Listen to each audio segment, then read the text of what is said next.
నువ్వుంటే నా జతగా టైటిల్లో జత ఉంది కానీ వీళ్ల జీవితాలు మాత్రం జతగా సాగేట్టు కనిపించడం లేదు. ఇన్నాళ్లు దేవాతో జత కట్టడానికి పెద్ద యుద్ధం చేసిన మిథున తీరా ఆ టైం వచ్చేసరికి హాస్పిటల్ బెడ్ ఎక్కేసింది. ఆ బెడ్ దిగేసరికి దేవా దుకాణం సర్దేశాడు. ఆ వివరాలతో నేటి ఎపిసోడ్లో ఏమైందో చూద్దాం.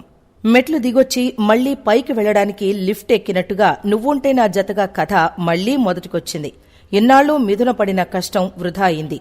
మిథునపై నాకున్న ప్రేమను చంపేసుకుని నాలో నేను నరకం అనుభవిస్తాను తప్ప మళ్లీ మిథున జీవితంలోకి రాను అంటూ హరివర్ధన్ చేతిలో చెయ్యి వేసి ప్రమాణం చేస్తాడు దేవా.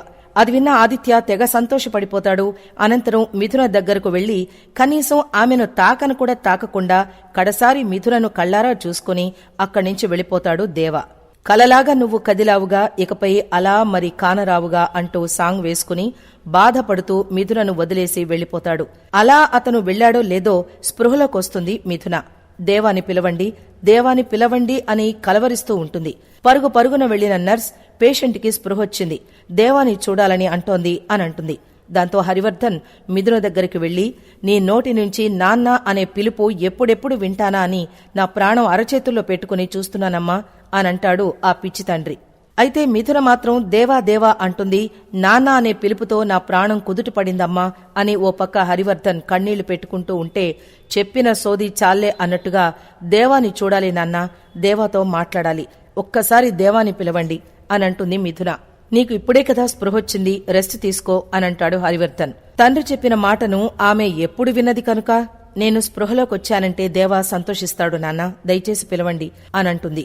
దాంతో హరివర్ధన్ నువ్వు రెస్ట్ తీసుకోమ్మా అనంటాడు. దేవాని పిలవమంటే ఎందుకు అడ్డు చెప్తున్నారు, దేవాని నేను చూడాలి, దేవాతో నేను మాట్లాడాలి, ఫస్ట్ దేవాని పిలవండి అని మొండికేస్తుంది మిథున. రెస్ట్ తీసుకోమని చెప్తే అర్థం కాదా అని గట్టిగా అరుస్తాడు హరివర్ధన్. దాంతో మిథున నేను దేవాని చూడాలి, అతనితో మాట్లాడాలి అంటూ బెడ్పై నుంచి లేచి బయటికెళ్లిపోతూ ఉంటుంది. ఇంతలో డాక్టర్ వచ్చి మీరు ఆవేశపడకూడదు అని సర్ది చెప్పి ఇంజెక్షన్ చేస్తారు. దాంతో మిథున మత్తులోకి వెళ్లిపోతుంది. కూతురు దగ్గర కూర్చుని కన్నీళ్లు పెట్టుకుంటాడు హరివర్ధన్. నాకెందుకమ్మా ఈ శిక్ష, నాకెందుకీ మానసిక క్షోభ, నువ్వు నా ముందు ప్రాణాలతో ఉండడం కోసం నేనతని కాళ్లు పట్టుకుని నీ జీవితంలోంచి వెళ్లిపోయేలా చేశాను. నీకెలా సర్ది చెప్పాలో, ఈ బాధ నుంచి నిన్నెలా కాపాడుకోవాలో అర్థం కావడం లేదు అని కన్నీళ్లు పెట్టుకుంటాడు హరివర్ధన్. ఇక దేవ బతికున్న శవంలా ఇంటికి తిరిగి వస్తాడు. కొడుకును చూసి కన్నీటి పర్యంతమవుతుంది తల్లి శారద.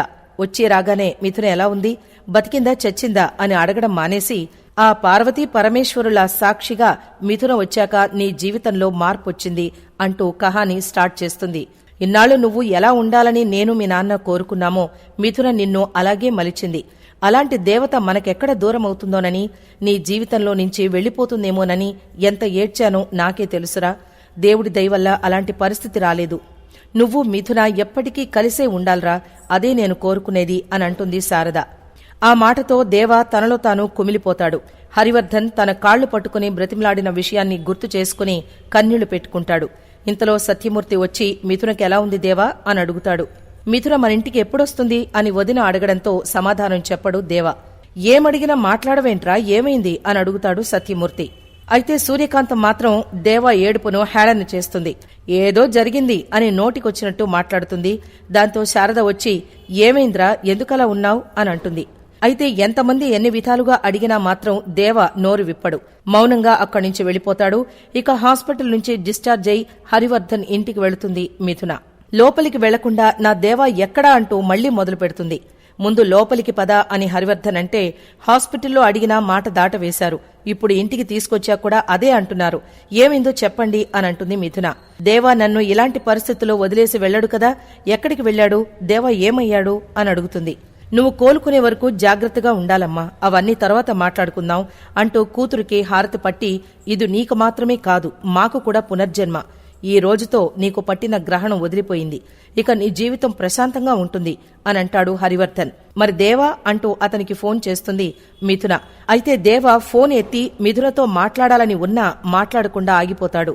ఇక రేపటి ఎపిసోడ్లో దేవాని వెతుక్కుంటూ ఇంటికి వచ్చేస్తుంది మిథున.